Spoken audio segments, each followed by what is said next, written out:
नमस्कार, मैं हूं आपके साथ अली मतहर। अपना बिहार में बात सबसे पहले करेंगे आसमान से बरसे आफत की। कोरोना संकट के बीच बिहार में अब तक का कुदरत का सबसे बड़ा कहर टूटा है। आसमान से मौत बनकर गिरी बिजली ने राज्य में अब तक 87 से अधिक लोगों की जान ले ली है। 23 जिले में आसमानी कहर टूटा है, जिसकी पुष्टि आपदा प्रबंधन विभाग ने भी कर दी है। आकाशीय बिजली ने सबसे ज्यादा गोपालगंज में कहर उठाया है, जहां 14 लोगों की जान चली गई है, जबकि मधुबनी और नवादा में 8 लोगों की मौत हो गई। सीवान में भी 7 लोगों की मौत हो गई है। भागलपुर में वज्रपात से 6 लोगों की मौत हुई है। बांका में ठनका गिरने से 5 लोगों की जान चली गई है। दरभंगा में वज्रपात ने 5 लोगों की जान ले ली है। पूर्वी चंपारण में अलग अलग जगहों पर 5 लोगों की जान चली गई। वहीं औरंगाबाद और पूर्णिया में भी 3 लोगों की मौत हो गई है। खगड़िया में 3, मोतिहारी में 2, बेतिया में 2, जहानाबाद में 2 लोगों की जान चली गई, जबकि कई अन्य जिलों में भी आसमानी कहर टूटा है। बिहार में वज्रपात से एक दिन में इतनी बड़ी संख्या में मौत पर सीएम नीतीश कुमार ने गहरा दुख जताया है। मृतक के आश्रितों के लिए 4-4 लाख रुपए मुआवजा देने के निर्देश दिए हैं।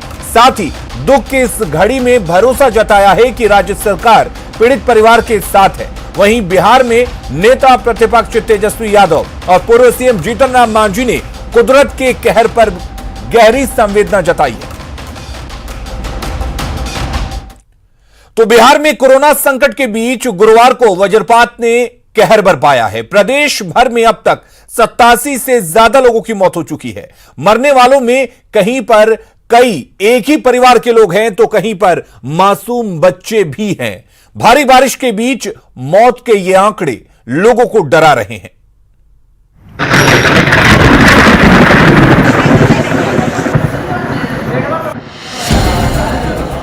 गोपालगंज में आकाशीय बिजली गिरने से जिले में जहां एक दिन में 14 लोगों की मौत हो गई, वहीं आधा दर्जन लोग गंभीर रूप से घायल हो गए। सभी घायलों को सदर अस्पताल में भर्ती कराया गया है, जहां उनकी हालत चिंताजनक बनी हुई है। घायलों की परेशानी और बढ़ गई जब अस्पताल में बदइंतजामी दिखा। अस्पताल के इमरजेंसी वार्ड में पानी भरा हुआ है। अस्पताल में सिर्फ एक डॉक्टर थे, वो भी अपने चैम्बर से बाहर नहीं निकल रहे। अभी इलाज शुरू होता उसके पहले ही बिजली चली गई। ऊपर से जनरेटर का भी इंतजाम नहीं था।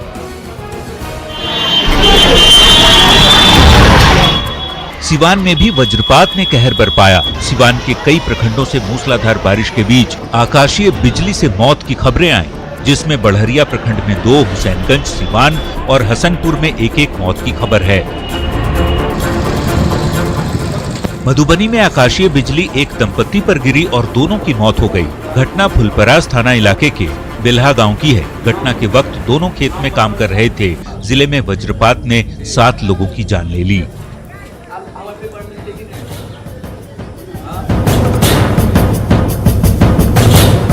भागलपुर में आकाशीय बिजली की चपेट में आकर 6 लोगों की मौत हो गई। वहीं कई लोग झुलस गए। नवगछिया के परबत्ता में 5 मवेशियों की मौत हो गई। नारायणपुर में 12 साल का एक बच्चा तो नवगछिया में 18 साल के युवक की जान चली गई। वहीं परबत्ता और अकबर नगर से भी मौत की खबरें आई हैं। भागलपुर से सटे नवगछिया में भी 4 लोगों की मौत हो गई। वहीं 3 लोग झुलस गए, जिन्हें इलाज के लिए अस्पताल भेजा गया है। घटना 3 अलग अलग इलाकों की है।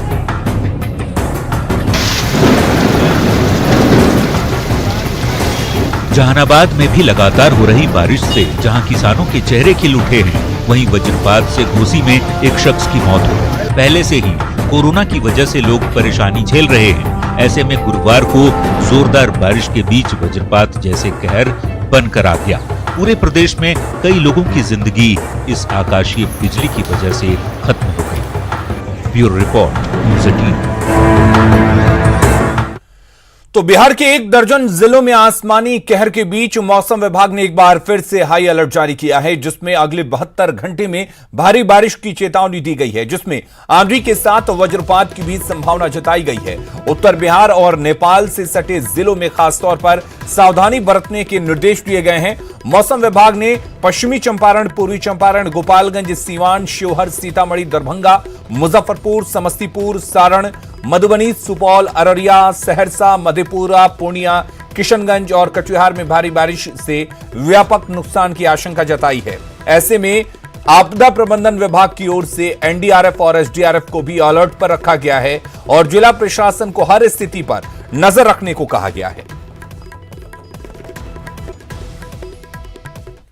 अगली खबर का रुख करते हैं। बिहार विधान परिषद के लिए 9 सीटों पर 6 जुलाई को होने वाले चुनाव में जेडीयू, बीजेपी और कांग्रेस के साथ ही आरजेडी के सभी प्रत्याशियों ने नामांकन दाखिल कर दिया है और सभी का निर्विरोध चुना जाना भी तय है। संख्या बल के आधार पर जेडीयू, आरजेडी के 3-3, बीजेपी के 2 और कांग्रेस के हिस्से में 1 सीट आएगी। 6 जुलाई को बिहार विधान परिषद की 9 सीटों पर होने वाले चुनाव के लिए नामांकन का आज आखिरी दिन था। अंतिम दिन एनडीए के 5 प्रत्याशियों ने नामांकन कर दिया। जेडीयू के 3 प्रत्याशियों गुलाम गौस, कुमुद वर्मा और भीष्म सहनी ने पर्चा दाखिल किया, तो बीजेपी कोटे से संजय मयूख और सम्राट चौधरी ने नॉमिनेशन फाइल किया। इस मौके पर मुख्यमंत्री नीतीश कुमार और डिप्टी सीएम सुशील मोदी मौजूद रहे। तो वहीं बिहार विधान परिषद चुनाव के लिए कांग्रेस ने अंतिम समय में अपना उम्मीदवार बदल दिया। नामांकन के आखिरी दिन पार्टी ने तारिक अनवर की जगह समीर सिंह को उम्मीदवार घोषित किया, जिसके बाद उन्होंने अपना नामांकन दाखिल किया। जबकि बुधवार को ही पार्टी ने तारिक अनवर को कैंडिडेट घोषित किया था, लेकिन वोटर लिस्ट में नाम नहीं होने के चलते उनकी जगह समीर सिंह को विधान परिषद भेजने का फैसला किया गया। इससे पहले आरजेडी के तीनों उम्मीदवारों ने बुधवार को ही नामांकन का पर्चा भर दिया था। पार्टी की ओर से फारूक शेख, रामबली चंद्रवंशी और सुनील सिंह विधान परिषद जाएंगे। ये बात अब तय है, क्योंकि संख्या बल के हिसाब से 3-3 सीटें जेडीयू और आरजेडी के खाते में, जबकि बीजेपी के हिस्से 2 सीट और कांग्रेस को 1 सीट मिलनी तय है। और सभी पार्टियों की ओर से उतनी ही संख्या में सदस्यों ने नामांकन भी किया है। मतलब जेडीयू के गुलाम गौस, कुमुद वर्मा और भीष्म सैनी, बीजेपी के संजय मयूख और सम्राट चौधरी के अलावा आरजेडी के फारूक शेख, रामबली चंद्रवंशी और सुनील सिंह के साथ ही कांग्रेस के समीर सिंह का निर्विरोध चुना जाना तय है। न्यूज़ 18 के लिए पटना से संजय कुमार और साकेत के साथ ब्यूरो रिपोर्ट। मुख्यमंत्री नीतीश कुमार लगातार कोरोना संकट को लेकर समीक्षा बैठक कर रहे हैं। आए दिन अधिकारियों को निर्देश भी दे रहे हैं। सूचना और जनसंपर्क विभाग के सचिव ने जानकारी दी है कि कोरोना सेंटर पर सुविधाएं लगातार बढ़ाई जा रही हैं। आइसोलेशन वार्ड के साथ बेड की संख्या भी बढ़ाई गई है और प्रवासी श्रमिकों को रोजगार देने की कोशिशें भी तेज कर दी गई हैं। जो भी हेल्थ का इंफ्रास्ट्रक्चर था उसको काफ़ी विस्तार किया गया है। आइसोलेशन बेड्स की संख्या काफ़ी बढ़ा दी गई है। जो आईसीयू बेड्स थे उनकी भी संख्या बढ़ाई गई है और इसके अलावा जो टेस्टिंग थी तो सभी जिलों में टेस्टिंग भी प्रारंभ हो गई है। रोजगार उपलब्ध कराने को लेकर भी जो काउंसलिंग सेंटर्स हैं ये एम्प्लॉयमेंट के लिए ऐसे काउंसलिंग सेंटर्स सब जगह फंक्शनल किए जा रहे हैं। दलितों का अधिकार पूरे देश में छीनने की कोशिश की जा रही है। यह बात आज एक बार फिर से बिहार के नेता प्रतिपक्ष तेजस्वी यादव ने दोहराया। आरजेडी के SC/ST पदाधिकारियों की बैठक में तेजस्वी ने कहा कि वो जात पात पर ज्यादा भरोसा नहीं करते।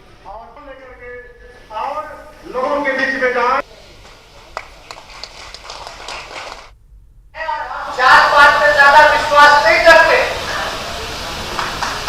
और हमारी जवाबदेही है, नेता प्रतिपक्ष है, 12 करोड़ बिहार के जनता के सवाल उठाना, चाहे वो किसी भी जाति का हो, किसी भी धर्म का हो।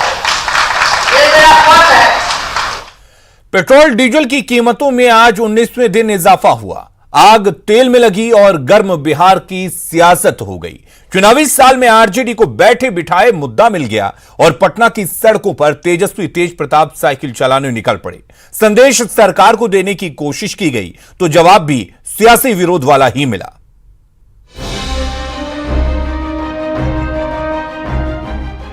देश भर में तेल की कीमतों में भारी इजाफे ने बिहार की सियासत को गर्म कर दिया है। आरजेडी में मची भगदड़ के बाद पार्टी को बैठे बिठाए मौका हाथ लग गया और बिना किसी देर के तेजस्वी अपने नेताओं के साथ निकल पड़े पटना की सड़कों पर साइकिल से। तेजस्वी के साथ भाई तेज प्रताप भी रफ्तार से निकल पड़े, ये जताने कि पेट्रोल डीजल की बढ़ी कीमत से गाड़ी चलाना बेहद मुश्किल है। देश में पहली बार ऐसा हुआ कि डीजल के दाम जो है पेट्रोल से बढ़ा है। क्या इसको कोई इनकार कर सकता है? तो हम घर में बैठे रहे। इसका विरोध हम जनता के साथ हैं और इसका विरोध हम लोग कर रहे हैं। इसलिए साइकिल से लोग कर रहे हैं। साइकिल के बाद बारी ट्रैक्टर की थी, लेकिन उसे चलाने की नहीं, रस्सी से खींचने की। लालू के दोनों लाल पार्टी नेताओं और अपने समर्थकों संग ट्रैक्टर खींचा। इस दौरान केंद्र सरकार के खिलाफ नारेबाजी होती रही। वैसे तेल में लगी आग का विरोध ऐसे ही नहीं हो रहा, क्योंकि दिल्ली में लगातार दूसरे दिन डीजल की कीमत पेट्रोल से ज्यादा है। पिछले 19 दिनों में डीजल 10 रुपये 62 पैसे प्रति लीटर महंगा हुआ, तो पेट्रोल की कीमत में भी 8 रुपये 66 पैसे का इजाफा हुआ है। पटना में पेट्रोल की आज की कीमत 82 रुपये 91 पैसे, जबकि डीजल 77 रुपये प्रति लीटर है। इधर आरजेडी के विरोध प्रदर्शन पर सत्ता पक्ष तंज कस रहा है। जेडीयू और बीजेपी के नेता कह रहे हैं कि चुनावी साल में ऑयल प्राइस कोई मुद्दा नहीं, विपक्ष अपनी पार्टी बचाने की सोचे। सवाल ये नहीं है, सवाल ये है कि तेजस्वी को पता कैसे चला कि पेट्रोल डीजल के दाम बढ़ रहे हैं। आज तक तो तेजस्वी ने अपने पैसे से पेट्रोल तो अपनी गाड़ी में कभी भरवाया नहीं। ये सब नौटंकी करना बंद करें। आज तक जीवन में अपनी गाड़ियों में कभी तेल नहीं भरवाया। हाँ, एक बात जरूर है, आरजेडी नाम की बस जो है उसमें तेल जरूर खत्म हो गया, इसलिए शायद चिंता हो रही होगी। जो आज तक जनता की दुख के समय में सोए हुए थे, आज राजनीति करने के लिए सड़कों पे आ रहे हैं, तो जनता उनको धूल चटाएगी। न डीजल और पेट्रोल कोई मुद्दा नहीं बनने वाला है। जिसने जनता के दुख के समय में साथ दिया है, जनता उसके साथ रहेगी। वैसे तेजस्वी खुद के पैसे से गाड़ी में तेल भराते हैं या नहीं, ये तो महज आरोप है। नेता चाहे जो कह ले, लेकिन ये तो सच है कि पब्लिक को गाड़ी के लिए पेट्रोल और डीजल लेने के लिए पापड़ बेलने पड़ रहे हैं, और लगातार 19 दिनों से कीमतों में हुए इजाफे से जनता के साथ ही अन्नदाता भी परेशान है। न्यूज़ 18 के लिए पटना से रवि एस नारायण और अमित कुमार के साथ ब्यूरो रिपोर्ट। बिहार के नेता प्रतिपक्ष तेजस्वी यादव ने आज दिवंगत सुशांत सिंह राजपूत के परिवार वालों से उनके घर जाकर मुलाकात की। राजीव नगर स्थित आवास पर पहुंचे तेजस्वी ने लगभग 20 मिनट तक परिजनों से भेंट कर उन्हें ढांढस बंधाया। न्यूज़ 18 से बातचीत में तेजस्वी ने कहा कि उनकी पूरी संवेदना सुशांत सिंह के परिजनों के साथ है। उन्होंने राजगीर में बनने वाले फिल्म सिटी को सुशांत सिंह के नाम करने की मांग राज्य सरकार से की है। परिवार वालों से बात हुई, हम उन लोगों ने संवेदनाएं जो है प्रकट किया है, श्रद्धांजलि दी है। और बेहद जो है टैलेंटेड एक्टर रहे हैं, एक आइकन रहे हैं बिहार के ही बल्कि देश के। बहुत ही कम उम्र में उन्होंने जो बॉलीवुड में स्पेस बनाया, एक बिहार का लड़का होकर के। हम लोग जो है उनके साथ हैं। जो भी परिवार की जांच की मांग होगी हम उसके साथ रहेंगे। एक फेयर इन्वेस्टिगेशन हम लोग सब लोग चाहते हैं। और हमारी जो मांग है कि राजगीर में एक फिल्म सिटी बन रही है, बिहार सरकार नीतीश कुमार जी से हमारी मांग है कि वो फिल्म सिटी का नामकरण जो हो सुशांत सिंह के नाम पे हो।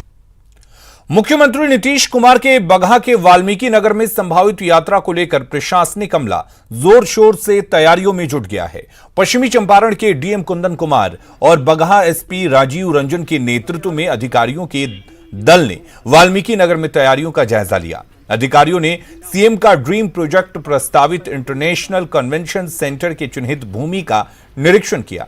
साथ ही गंडक बराज नियंत्रण कक्ष में जल संसाधन विभाग सहित एसडीएम और अन्य अधिकारियों के साथ समीक्षात्मक बैठक की। सूत्रों के मुताबिक सीएम जल संसाधन विभाग की तैयारियों के साथ ही वाल्मीकि नगर में बनने वाले इंटरनेशनल कन्वेंशन सेंटर निर्माण को लेकर भी अपडेट लेंगे। बगहा में जो है टाउन एरिया में कुछ फ्लड प्रोटेक्शन के वर्क हुए थे, वो सब भी हम लोग देखने आए थे, उसमें भी निर्देश दिए। तो जो ये कन्वेंशन सेंटर का यहाँ पे है, उसमें 2-3 चीज़ें थी जो होनी थी।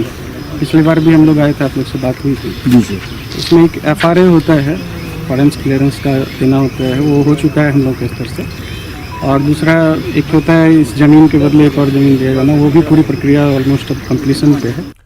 औरंगाबाद में निजी चैनल की एंकर जागृति दहेज की बलि पर चढ़ा दी गई। पति समेत ससुराल वालों ने दहेज की खातिर जागृति की गला दबाकर हत्या कर दी। मामला जमहूर थाना क्षेत्र के सुरमा गांव का है। दिल्ली के एक निजी चैनल में बतौर एंकर काम करने वाली जागृति लॉकडाउन से पहले अपने पति के साथ एक शादी समारोह में शामिल होने अपने ससुराल औरंगाबाद के सुरमा गांव आई थी। मगर लॉकडाउन हो जाने की वजह से वो दिल्ली वापस नहीं लौट पाई। इसके बाद जागृति की हत्या कर दिए जाने की खबर सामने आई। घटना के बाद मायके वालों ने दहेज हत्या का आरोप लगाते हुए जमहोर थाना में पति समेत 4 लोगों के खिलाफ प्राथमिकी दर्ज करा दी है, मगर अब तक कोई ठोस कार्रवाई नहीं होने की वजह से उसके परिजन परेशान हैं और न्याय की गुहार लगा रहे हैं। वहीं सदर एसडीपीओ का कहना है कि उन्होंने मामले में पति समेत 2 आरोपियों को गिरफ्तार कर लिया है। पोस्टमार्टम रिपोर्ट का इंतजार है। कभी कभी 45 दिनों करते थे। सास जो है रिटायर्ड होकर कर वो अकेला रहना चाहती थी। वो 10 दिन पहले हमारे घर आई थी बच्चा के सुई दिलाने के लिए। उसके बाद रात में लोग फंक्शन मनाया है, समझ गए। फंक्शन मनाने के बाद जन्मदिन मनाने के बाद हम लोग को व्हाट्सएप पर सब लोग कॉल किया है, बात किया है। 8 बजे तक बात हुआ इसका अपना माँ से, और माँ से बात करने के बाद और आधा घंटा के दरम्यान फिर खबर मिलता है कि जागृति धरती पर नहीं। इसको कड़ी के कड़ी सजा मिलना चाहिए। उसमें हम लोगों ने प्रारंभिक तौर पर अभी उसमें 2 लोगों को हम लोगों ने गिरफ्तार किया है। एक तो जागृति है, उसके हस्बैंड को और उसके ससुर को। दोनों लोगों को हम लोगों ने गिरफ्तार करके भेजा है और मामला दहेज हत्या का है। जन वितरण प्रणाली दुकानों में राशन उठाव के नाम पर अनाजों की कालाबाजारी आम बात है। कैमूर में ऐसा ही एक मामला सामने आया है, जहां पिछले 10 सालों से मृत व्यक्ति के नाम पर राशन उठाया जा रहा है, लेकिन जरूरतमंदों को राशन नहीं मिल पा रहा है। एक रिपोर्ट। जिनको मिलना चाहिए राशन, वे काट रहे हैं दफ्तरों के चक्कर। जी हाँ, ये हम नहीं कह रहे, ये कहना है कैमूर जिला के रामगढ़ थाना के नोनार पंचायत के ग्रामीणों का। ग्रामीणों ने इसकी शिकायत डीएम कार्यालय में की। डीसीएलआर द्वारा मामले की जांच भी की गई, लेकिन ग्रामीण चाहते हैं कि मामले की जांच डीएम के निर्देशन में हो। मुर्दे का राशन कार्ड बना है। आज जो 10 साल पहले मर गया, हम गए थे एक दिन एमओ के पास कि हमको नया राशन कार्ड कितना सूची बन के आज दिखाया, तो उसमें सुखदास चमार जो है वर्षों पहले मर चुका है। हम 6 आदमी का बना था, उसमें उसका भी नाम देखे। हमें 2 साल से राशन नहीं मिल रहा है और 10 से 15 लोगों को जो मृतक है उन्हें राशन मिलता है, जो लोग जीवित हैं उन्हें राशन नहीं मिलता है। हमें 2 साल से राशन नहीं मिल रहा है। तो इसी को लेकर आप आवेदन दिए हैं? जी हाँ, इसी को लेकर के हम आवेदन दिए हैं। हमारा कोई सुनवाई नहीं हुआ अभी तक। तो अफसर तो आए थे जांच करने के लिए, क्या बोले, क्या आश्वासन दिए? सर आए थे जांच करने के लिए, तो बोले थे कि तुम्हारा 2 महीने का राशन है। जिला आपूर्ति पदाधिकारी कहते हैं कि इस तरह का मामला उनके संज्ञान में भी आया है, जांच कराई जा रही है। आरोप सही पाए जाने पर कार्रवाई भी होगी। हालांकि उनका ये भी कहना है कि किसी परिवार में यदि उसके मुखिया की मृत्यु हो जाती है, फिर भी उस परिवार को राशन मिलते रहता है। हो सकता है ये मामला ऐसा भी हो।